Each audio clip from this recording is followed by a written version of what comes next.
anyone who would like to address council, please step forward, state your name and address for the record, if you would. Mrs. Dragon?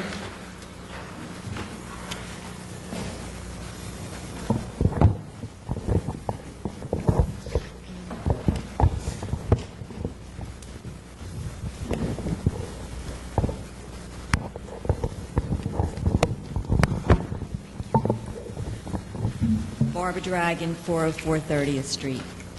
I have questions for Mr. Barber. Now, should I address you? Yeah, if you would. Fine. At the last council meeting, you stated that the City of Brigantine's deficit for next year would be between $500,000 and $900,000. You also stated, and I quote from the Brigantine newspaper, "We cannot guarantee positions in the police department and just take from the fire department, public works, beach patrol. It wouldn't be fair." I would like to know what other cuts you're considering in the 2011 budget, other than what we just stated. How are we going to save Barber, money? I think what Mrs. Dragon's asking, have you started on the 2011 budget yet? As Well, a matter of fact, we have there. We're starting to prepare for the 2011 budget. We certainly won't know where we are until a couple things happen. Number one, the 2.5% hard cap. If that's approved in November, we don't have any idea when it would take effect. If it would take effect in 11, then we would probably need to really look at our staffing levels because if it does go into effect in 11, we're projecting that will be about $900,000 in the hole going in. There is a lot of thought that it won't take place in 11, but not until 12. So if it doesn't take place until 12, we're looking at about a $400,000, $500,000 deficit going into 11. Some of our revenues are going up.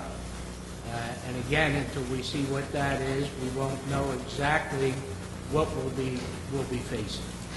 well, my question is, what other cuts can you consider other than the ones we just named, the police department, fire department, public works? Well, I think everybody has the budget. We've held the line on O&E for a number of years. I mean, there's really nothing to cut there, and even if we were to cut any, it would be so small it wouldn't make a difference. You've heard our auditor say it, you've heard us say it, the numbers are in personnel, and that's where we would certainly have to look. Or, without cutting them, the last thing we want to do, because I have said publicly, I don't think that we're overstaffed in any of our departments.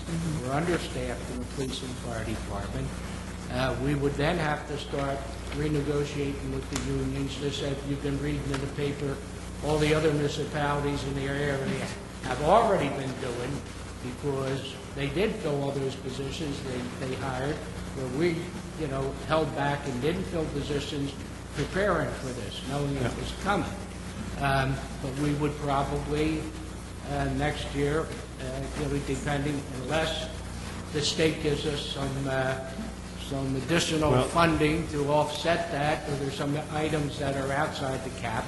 And the third thing, if we can, with this legislation, you can go to the voters to see if the voters would want to increase taxes over the 2.5% to save public safety jobs. Since you brought up the 2.5%, if I could interject something with regard to that. Mr. Barber is absolutely correct in that how that legislation is proposed. If, in fact, a budget were developed that had an increase of over 2.5%, it would then have to go to the taxpayers to vote whether they wish to raise the tax levy over the 2.5%. There was an article in the paper about mayors supporting or not supporting the 2.5% proposal that the governor has proposed. And initially, I have to be very candid, my response was guarded for a couple of reasons. One was, and the most pressing issue was our school district here in Brigantine. There was no protection in the present legislation for any of the increases that could take place with respect to Atlantic City High School tuition.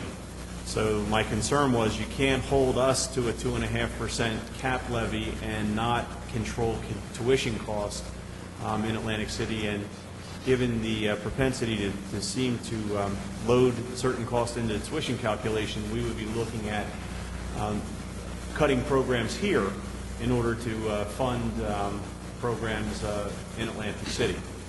I have since met with our legislative team, with Amadeo and Palestina, and had several conversations with representatives from the governor's office, and they are working on legislation to prevent that type of situation from occurring. With that said, I am now in support, having the assurances that there will be a legislative approach taken to this so that our school district is not starved as a result of the 2.5%. I'm in support of that legislation because it does a couple of things. Number one, it does give the taxpayers a choice whether they want to increase the tax levy. Number two, it does exempt certain things from the 2.5% cap that are crucial. One is debt service aid for infrastructure improvements. You would have a very difficult time keeping up your infrastructure if that were part of the 2.5%. And also, it does exempt municipal aid from the cap that the state is imposing on themselves. Part of this legislation is that the state is going to live by a 2.5% cap as well. They're excluding from that cap municipal aid as well as school district aid. So with those things said, you know, we're looking at extraordinary times. And Absolutely. When we look at what is happening nationally, this is not just in Brigantine. In fact, I've said this before, we're doing a little better here than a lot of other places in terms of developing a budget for this year. And we understand the constraints that we have for next year. We also understand how difficult it is on the residents, many of whom have been laid off or are temporarily out of work for a lot of other reasons. You know, we're aware of that. So I know that I support the legislation as it is proposed at this point, and we'll see where it goes. And as Mr. Barber said, we're not sure when it's going to be implemented. That's the wild card right now, whether Fine. it would be 11 or 12. But If when in fact it passes the legislature and then passes in a referendum that will be on the ballot in November. But when it is implemented, there will be a deficit of $400,000 and up, correct? Well, we don't know that either, because this year our municipal aid was cut by $189,000, so maybe that will be restored. I don't know that. Other revenues could increase. We don't know that either. I mean, What type of revenues? any of the miscellaneous revenues that we have, whether it's fees or permits or anything that comes into the city that is a miscellaneous revenue.